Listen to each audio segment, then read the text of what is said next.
So what have we learned? What are the lessons that come from the tens of thousands of pages of information that we've generated on these lives? Well, the lessons aren't about wealth or fame or working harder and harder. The clearest message that we get from this 75-year study is this: good relationships keep us happier and healthier, period. We've learned 3 big lessons about relationships. The first is that social connections are really good for us and that loneliness kills. It turns out that people who are more socially connected to family, to friends, to community are happier, they're physically healthier, and they live longer than people who are less well connected. And the experience of loneliness turns out to be toxic.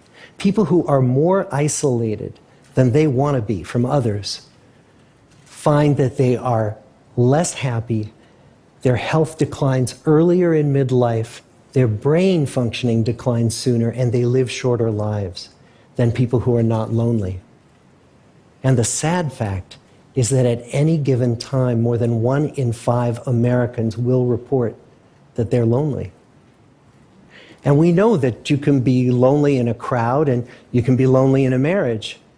So the second big lesson that we learned is that it's not just the number of friends you have, and it's not whether or not you're in a committed relationship, but it's the quality of your close relationships that matters. It turns out that living in the midst of conflict is really bad for our health. High conflict marriages, for example, without much affection, turn out to be very bad for our health, perhaps worse than getting divorced. And living in the midst of good, warm relationships is protective. Once we had followed our men all the way into their 80s, we wanted to look back at them at midlife and to see if we could predict who was going to grow into a happy, healthy octogenarian and who wasn't. And when we gathered together everything we knew about them at age 50, it wasn't their middle-aged cholesterol levels that predicted how they were going to grow old. It was how satisfied they were in their relationships. The people who were the most satisfied in their relationships at age 50 were the healthiest at age 80. And good, close relationships seem to buffer us from some of the slings and arrows of getting old. Our most happily partnered men and women reported in their 80s that on the days when they had more physical pain, their moods stayed just as happy. But the people who were in unhappy relationships, on the days when they reported more physical pain, it was magnified by more emotional pain. And the third big lesson that we learn about relationships and our health is that good relationships don't just protect our bodies, they protect our brains.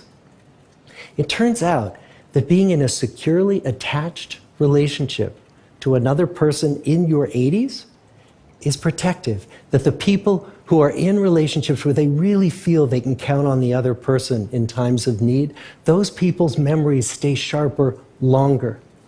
And the people in relationships where they feel they really can't count on the other one, those are the people who experience earlier memory decline. And those good relationships, they don't have to be smooth all the time. Some of our octogenarian couples could bicker with each other day in and day out. But as long as they felt that they could really count on the other when the going got tough, those arguments didn't take a toll on their memories. So, this message that good, close relationships are good for our health and well-being, this is wisdom that's as old as the hills. I'd like to close with a quote from Mark Twain. More than a century ago, he was looking back on his life, and he wrote this: "There isn't time, so brief is life, for bickerings, apologies, heartburnings, callings to account. There is only time for loving, and but an instant, so to speak, for that. The good life is built with good relationships." Thank you.